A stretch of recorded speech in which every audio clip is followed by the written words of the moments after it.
Hello and welcome. I hope you are enjoying this course. Friends, spoken English series की ये दूसरी video है। तो अगर आपने अभी तक इस सीरीज की पहली वीडियो नहीं देखी है तो मैं आपसे रिक्वेस्ट करूंगा कि पहले आप इस सीरीज की पहली वीडियो देखें, क्योंकि पहली वीडियो में मैंने जो आपको सीक्रेट टिप्स दिए हैं वो सबसे ज़्यादा इम्पॉर्टेंट है। तो आइए शुरू करते हैं।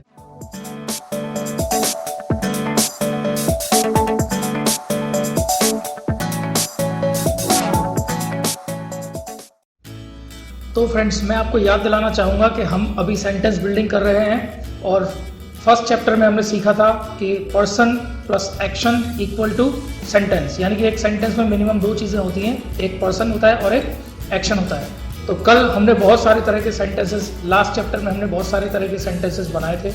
जैसे मैं आपको याद दिलाना चाहूँगा, कल जो हमने सेंटेंस बनाए थे वो कुछ इस तरह से थे। For example, do you plus इसमें एक्शन जोड़ा हमने, गेट अप अर्ली। तो मेरा क्वेश्चन बन गया था do you get up early. Then हमने इसके दो आंसर्स दिए थे, एक नेगेटिव और एक positive. So the negative answer was I don't get up early and the positive answer was I get up early. तो अब मैं ब्रश द टीथ, जो मेरा सेकंड एक्शन है, इससे मैं क्वेश्चन करता हूँ और उसके साथ साथ हम आंसर भी देखेंगे। तो क्वेश्चन है do you get up early और आंसर है I don't get up early और आई गेट अप अर्ली, जिसमें से एक नेगेटिव आंसर हुआ और एक पॉजिटिव आंसर हुआ। देन हैव अ बाथ, मैं आपसे क्वेश्चन करता हूँ, आपको आंसर देना है do you have a bath, I have a bath, I don't have a bath. And next is pray to God. Pray to God से मैं आपसे क्वेश्चन करता हूँ, आपको आंसर देना है do you pray to God, I pray to God, I don't pray to God. Do you go to office, I go to office, I don't go to office. Very good. तो दोस्तों, मैं आपको बताना चाहूँगा कि कल जो जितनी भी हमने सेंटेंसेस बनाए थे, ये सारे के सारे कौन से सेंटेंसेस थे? ये वो सेंटेंसेस थे जो कि डेली एक्टिविटीज़ हम करते हैं, यानी कि ऐसे काम जिन्हें हम रोज़ करते हैं, यानी कि ऐसे काम जिन्हें हम सुबह से लेकर शाम तक डेली करते हैं। और जब हम किसी काम को डेली करते हैं तो वो हमारी हैबिट भी बन जाती है, इसलिए इसको हम हैबिचुअल एक्टिविटीज़ भी बोलते हैं।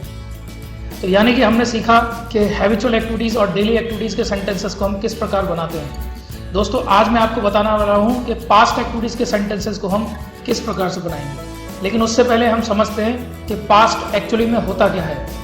पास्ट यानी कि वो समय जो निकल चुका है। जैसे अभी हम क्लास ले रहे हैं, इससे पहले जो भी काम हमने किए, चाहे वो हमने आज किए हों या कल किए हों या कभी भी हमने किए हैं, यानी कि जो समय निकल गया, तो पास्ट मतलब पास्ट एक्टिविटीज़ मतलब कोई भी काम जो पूरी तरह ख़त्म हो चुका है या कोई भी काम जिसे हमने कर दिया है। तो कोई भी काम जो पूरी तरह से ख़त्म हो गया या हमने कर दिया, वो पास्ट एक्टिविटीज़ के अंदर बनते हैं। और यहाँ मैं आपको बताना चाहूँगा कि पास्ट एक्टिविटीज़ की जो सेंटेंसेस होते हैं वो हमेशा वर्ब की सेकंड फॉर्म के द्वारा बनते हैं। तो अब हम सीखेंगे कि पास्ट एक्टिविटीज़ से हम किस तरह से क्वेश्चन आंसर कर सकते हैं। दोस्तों, जैसा कि मैंने आपको बताया था, कल हमने जो क्वेश्चंस बनाए थे वो डू से बनाए थे।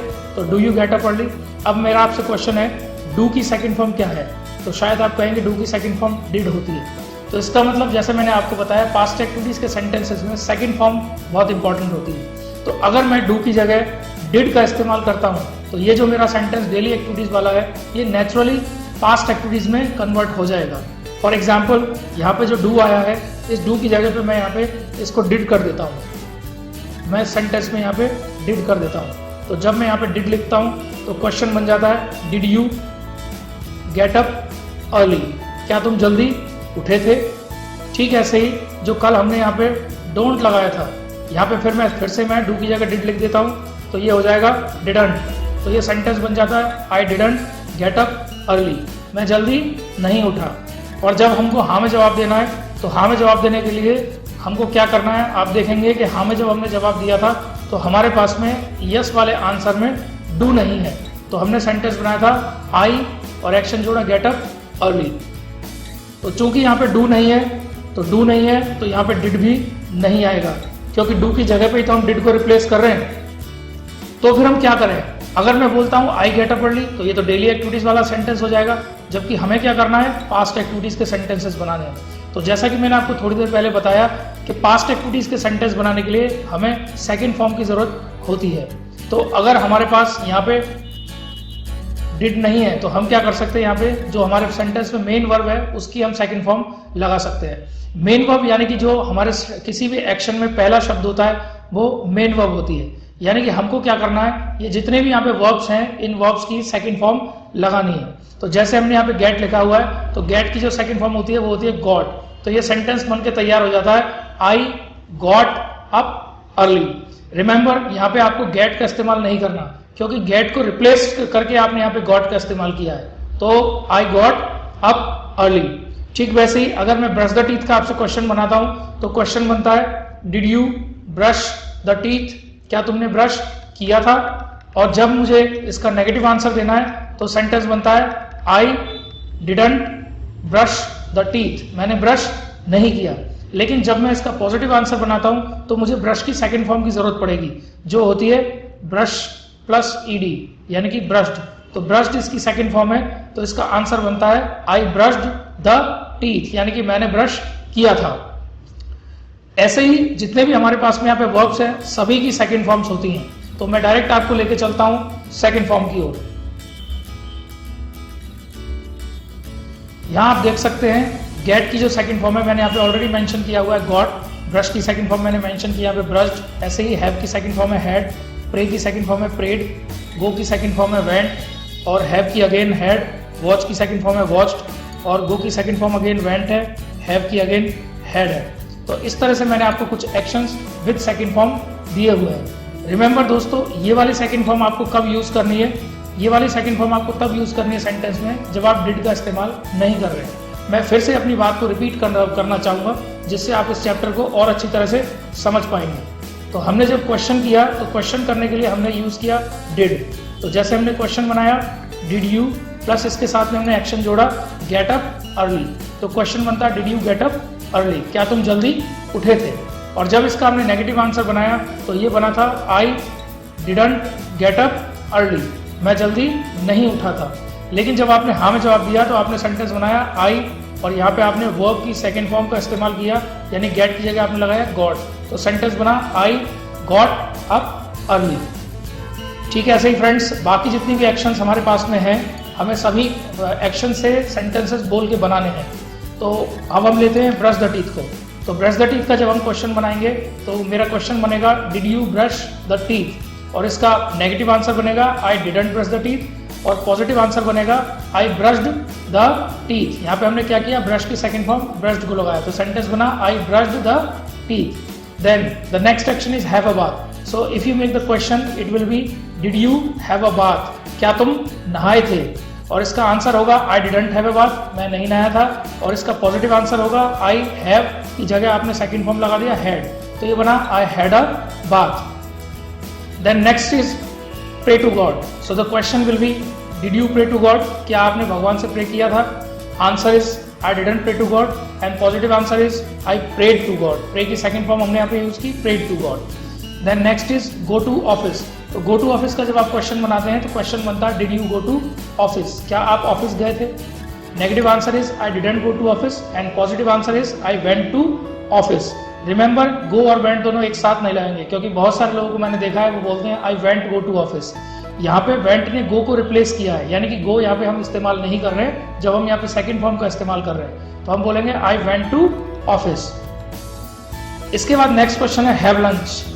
तो have lunch, watch TV, go to market, have supper. अब ये जो चार एक्शंस यहाँ पे दिए हुए हैं इनके मैं आपसे क्वेश्चन करूंगा और आपको मुझे इनके आंसर देने हैं। So ready, okay let's start. Did you have lunch, जी हाँ, इसका आंसर है आई डिडंट हैव लंच, और पॉजिटिव आंसर है I had lunch. Then did you watch TV, I didn't watch TV, I watched TV. Did you go to market? I didn't go to market, I went to market. And last is have supper, खाना खाना। Did you have supper? I didn't have supper and I had supper. Friends, spoken English में बहुत ज़रूरी है कि कोई भी chapter जो आप सीख रहे हैं उसको आप अच्छी तरह से बोल के प्रैक्टिस जरूर करें। देखिए इंग्लिश लैंग्वेज में 4 स्किल्स हैं, रीडिंग, राइटिंग, लिसनिंग और स्पीकिंग। अभी प्रॉब्लम क्या है, हमारी एकेडमिक जितनी भी एजुकेशन हुई या हायर स्टडीज़ हुई वहाँ पे सभी में हमने रीडिंग और राइटिंग पे बहुत ज़्यादा जोर दिया। हमारी किसी भी क्लास में हमने लिसनिंग और स्पीकिंग पे कभी भी जोर नहीं दिया, शायद इसीलिए हम इंग्लिश को नहीं बोल पाते। तो ये बहुत ज़रूरी हो जाता है कि आप जितने भी चैप्टर्स मैं आपको बता रहा हूँ आप सभी चैप्टर्स की बोल के प्रैक्टिस करें। फ्रेंड्स, इसके साथ मैं आपको एक वर्कशीट भी देता हूं जिस पे आपको अपनी एक्सरसाइज भी करनी होती है और इसके अलावा बहुत सारे एक्शंस जो आपके पास अवेलेबल होंगे जिससे आप एक्सरसाइज कर सकते हैं, लिख के बात कर सकते हैं, लिख सकते हैं और बोल के भी उसकी प्रैक्टिस कर सकते हैं। तो अभी मैं लेके चलता हूं आपको वर्कशीट की ओर। सो फ्रेंड्स, इस वर्कशीट में आप देख सकते हैं उस स्ट्रक्चर को भी जो अभी हमने सीखा है और उसके अलावा इस वर्कशीट में टोटल 20 एक्टिविटीज 20 एक्शंस मैंने आपको दिए हैं जिसको आप लिख के और बोल के प्रैक्टिस कर सकते हैं। रिमेंबर, ये सारे वही वर्ड्स हैं, वही सारी चीज़ें हैं जो रेगुलर डेली लाइफ में हमारे बहुत काम आते हैं, तो इनकी आपको बोल के प्रैक्टिस करनी है। One more thing I would like to mention over here कि आपको किसी भी चीज़ को रटना नहीं है, आपको सिर्फ और सिर्फ बोल के प्रैक्टिस करना है। जैसे जैसे आप प्रैक्टिस करते चले जाएंगे आप देखेंगे कि ये सारी वोकैबुलरी जो मैं आपको दे रहा हूँ, ये सारी एक्टिविटीज़, ये नेचुरली आपको ये सारी चीज़ें याद हो जाएंगी। तो चलिए शुरू करते हैं प्रैक्टिस। तो फ्रेंड्स, आप देख सकते हैं यहाँ पे डिड यू, आई डिडंट और आई वी सेकेंड मतलब second form of the main verb, जो कि अब मैंने आपको लास्ट चैप्टर में बताया। तो अब आप क्वेश्चन आंसर दोनों कर सकते हैं। तो चलिए मैं आपसे क्वेश्चन करता हूं और आपको मुझे आंसर देना है। तो the action number first is, पहला एक्शन है आपके पास हैव ब्रंच, जिसका मतलब होता है खाना खाना। तो मैं आपसे क्वेश्चन कर रहा हूं, आप मुझे आंसर देंगे। Did you have brunch? I didn't have brunch. और पॉजिटिव आंसर में हम क्या करेंगे, यहाँ हैव की सेकंड फॉर्म लगाएंगे हैड। तो आप देख सकते हैं कि मैंने आपको सेकंड फॉर्म्स भी यहाँ दिए हुए हैं जिससे आपको किसी भी तरह की कोई कंफ्यूजन ना हो। तो पॉजिटिव आंसर है आई और हैव की सेकंड फॉर्म आप लगाएंगे हैड देन ब्रंच। तो I had brunch. Okay, so next question is deposit the fees. Did you deposit the fee? I didn't deposit the fee and I deposited the fee. Did you submit the notebook? I didn't submit the notebook, I submitted the notebook. Did you air the clothes? I didn't air the clothes, I aired the clothes. Did you count the students? I didn't count the students, I counted the students. Did you buy vegetables? I didn't buy vegetables, I bought vegetables. Did you watch Mahabharat? I didn't watch Mahabharat, I watched Mahabharat. Did you win the match? I didn't win the match, I won the match. Did you tell a lie to your mom? I didn't tell a lie to my mom, I told a lie to my mom. Did you speak the truth? I didn't speak the truth, I spoke the truth. दोस्तों, मैं आपको साथ के साथ सभी answer बताते चलता हूं जिससे आपको किसी प्रकार की कोई कंफ्यूजन ना हो। लेकिन मैं आपसे फिर से वही बात कहना चाहूँगा, the more you practice the better you speak, यानी कि जितना ज़्यादा आप प्रैक्टिस करेंगे उतना बेहतरीन तरीके से आप इंग्लिश को बोल पाएंगे। फ्रेंड्स, इस एक्टिविटी के अंदर टोटल 20 एक्शंस हैं। तो आपको क्या करना है, सभी 20 एक्शंस से सेंटेंसेस बोल के बनाने हैं और लिखकर भी बनाने हैं, क्योंकि जैसा मैं आपको बता चुका हूँ कि इंग्लिश लैंग्वेज में 4 स्किल्स है, रीडिंग, राइटिंग, लिसनिंग और स्पीकिंग। तो अगर चारों स्किल्स पे आप बराबर फोकस करेंगे तो आपकी इंग्लिश जल्दी इंप्रूव होगी और बेहतर इंप्रूव होगी। तो दोस्तों, मिलते हैं नेक्स्ट चैप्टर में। Thank you.